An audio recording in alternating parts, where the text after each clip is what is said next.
Welcome back to another episode of Missing Tanks from War Thunder. Today I'm visiting a nation that I haven't discussed in a while, the Soviet Union.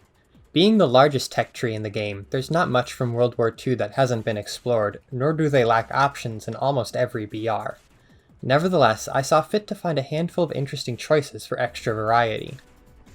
My first pick is another multi-turreted heavy tank, a predecessor of the KV series. The T-100 was meant to be a successor to the outdated T-35 tank, and was in competition with the SMK. This tank was designed by the OKMO Design Bureau in Leningrad, who also took part in the construction of the T-26 and T-35. The Bureau helped modernize a few other Soviet tanks, but was ultimately unsuccessful in any further endeavors and was dismantled during the Great Purge.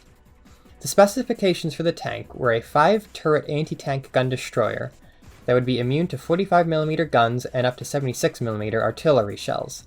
This was changed to 2 turrets after both teams objected that a 5-turret tank was outdated, as well as including torsion bar suspension. The T-100 had a long chassis due to the twin turret design. It featured a 45mm gun set lower in the front, and a 76mm L11 gun in the second turret set higher up in the rear.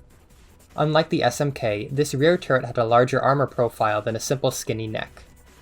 The SMK was eventually chosen to be adapted into the KV-1 due to its better design features, but the T-100 found a second life as the Su-100Y. This tank would be a good tech tree counterpart to the SMK. My second choice is a rather simple one, and one many Soviet tankers may be anticipating. The KV-8S was a flamethrower variant of the KV-1S, swapping out the 76mm gun for an ATO-82 flamethrower and 45mm M1932 gun hidden in the barrel of the original. It was similar in every other respect to the KV-1S, though should sit slightly lower in BR thanks to its poor gun. Moving on to medium tanks, the A-32 is a notable stepping stone in the development of the T-34 medium tank.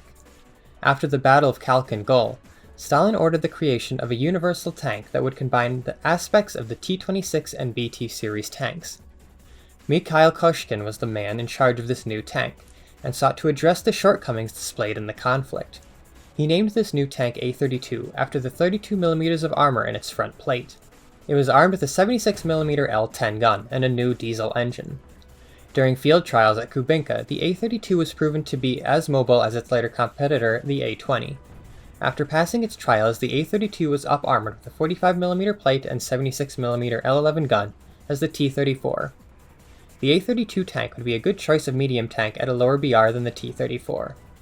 Eventually, the Soviets desired to unify the T-34 and KV-1 tanks into a universal tank. This would see the best mobility, armor, and firepower of both designs into a proto-MBT.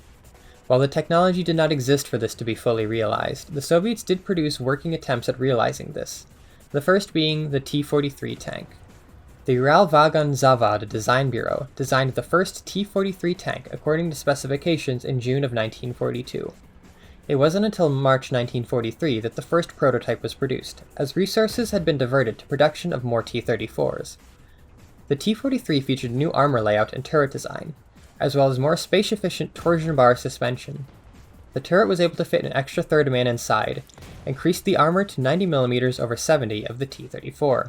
Even with the improved turret, the T-43 still mounted the 76mm F-34 gun of its predecessor, and while it had extra armor, it was vulnerable to German 88mm guns. This ultimately led to its cancellation, as the extra weight had severely diminished its mobility for no notable gain. Even so, the T-43 played an important role in Soviet tanks. Its turret was adapted to fit an 85mm gun, and became the basis for the T-34-85. The T-43 would sit well between or adjacent to the T-34-1942 and first T-34-85.